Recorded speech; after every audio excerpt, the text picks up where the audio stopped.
semuanya, semoga selalu sehat dan tetap semangat. Di video kali ini, kita akan berkenalan dengan salah satu mata kuliah yang wajib kalian ambil di semester 3. Mata kuliah apakah itu? Yakni mata kuliah Sosiologi Agama. Di matkul ini, kalian akan dibersamai oleh Bu UI, Pak Musa, dan Pak Mas Juri kurang lebih selama 1 semester.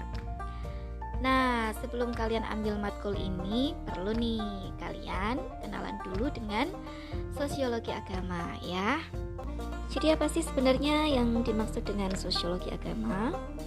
Nah, sosiologi agama adalah mata kuliah yang mempelajari fenomena sosial keagamaan dengan menggunakan metode dan perspektif sosiologis.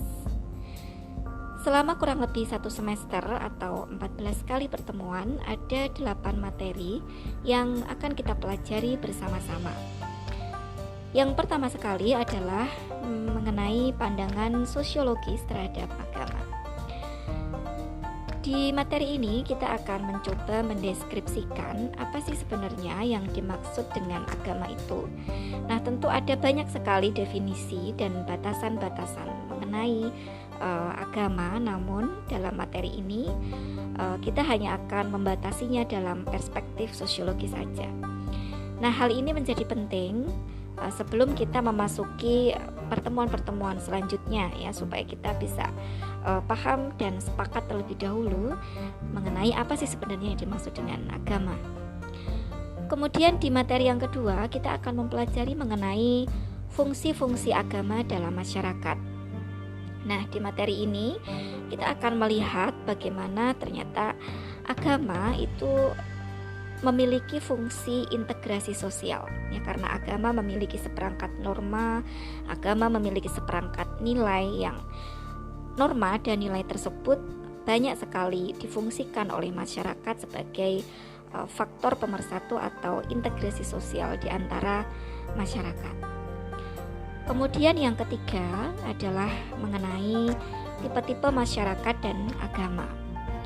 Di mata kuliah lain saya yakin kalian juga akan mempelajari mengenai tipe masyarakat. Namun khusus di sosiologi agama kita akan melihat tipe-tipe masyarakat tersebut dalam konteks keagamaan. Artinya kita akan melihat bagaimana fungsi agama serta coraknya pada setiap tipikal masyarakat. Nah, ada 3 tipe yang nanti akan kita pelajari di mata kuliah sosiologi agama ini. Yang pertama adalah masyarakat tradisional, yang kedua adalah masyarakat pra-industri, dan yang ketiga adalah masyarakat industri sekuler. Ketiga tipe ini memiliki corak agama dan memiliki perkembangan fungsi agama ya. Jadi setiap kali terjadi perubahan sosial yang ada di dalam masyarakat ya, maka agama memiliki fungsi yang berbeda dan memiliki corak yang berbeda juga. Yang keempat, kita akan mencoba melihat bagaimana magi, sains, dan agama ini mengatasi berbagai macam problema sosial kemasyarakatan. Ya, misalnya magi kita akan melihat bagaimana seseorang atau seorang individu yang dia memilih metode magi dalam mengatasi berbagai macam problema hidupnya. Tentu ini berbeda dengan metode dan tujuan yang ada dalam sains dan agama. Sains pun demikian, dia memiliki perbedaan metode dengan magi dan agama dalam memecahkan berbagai macam persoalan kemasyarakatan.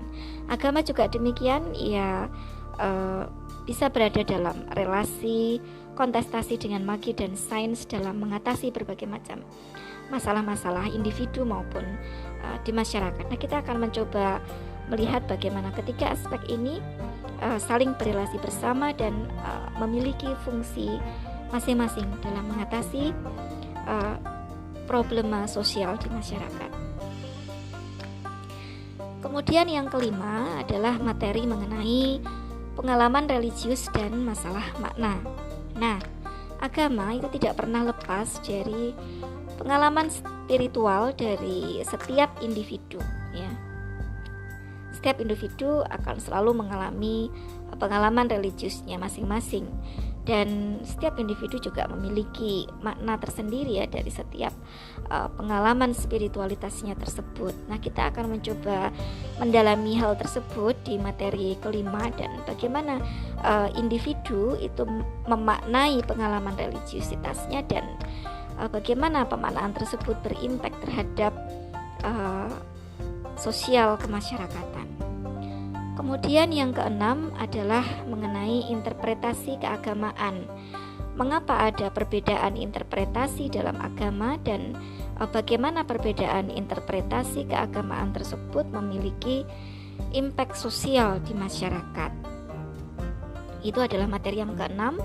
Kemudian materi yang ketujuh, kita akan melihat bagaimana agama itu memiliki relasi dengan perubahan sosial, dan ternyata agama juga memiliki fungsi konflik ya. Dia tidak hanya memiliki fungsi pemersatu sebagaimana yang kita pelajari di materi yang kedua, tapi dia juga bisa memiliki relasi konflik dengan sistem-sistem sosial yang lain, khususnya jika dikaitkan dengan perubahan sosial yang sedang terjadi di suatu masyarakat.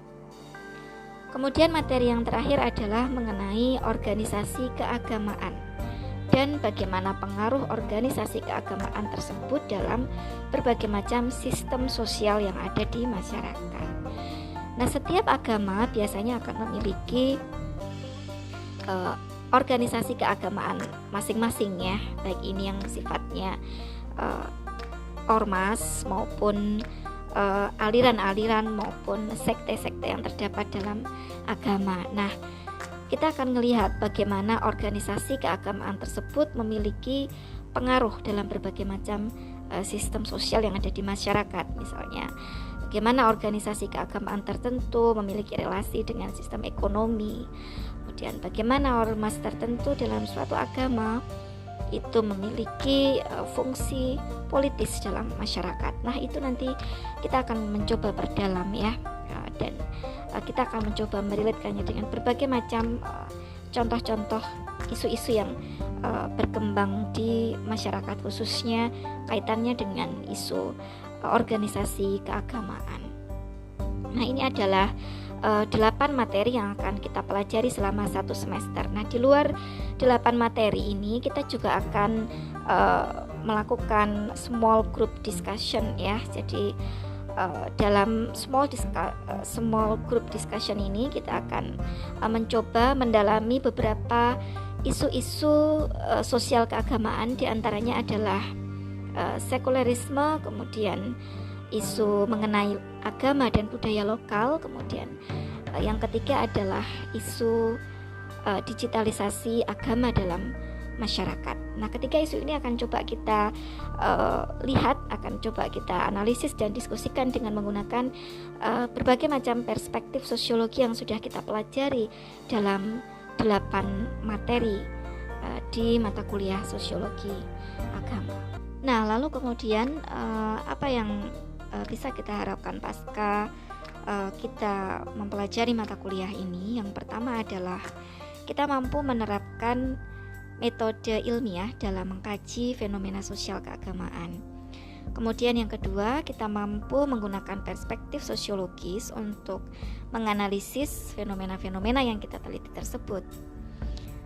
Namun yang terakhir, yang paling penting dari kedua aspek metodologi dan perspektif sosiologis tersebut adalah pasca kita mempelajari sosiologi agama, kita akan memiliki kesadaran beragama dan sikap-sikap keagamaan yang jauh lebih dewasa dalam menyikapi berbagai macam perkembangan masyarakat maupun perkembangan dalam agama itu sendiri.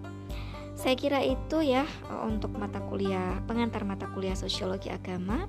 Sampai jumpa lagi di semester 3 di mata kuliah sosiologi agama bersama saya Pak Musa dan Pak Mas Juri. Wassalamualaikum warahmatullahi wabarakatuh.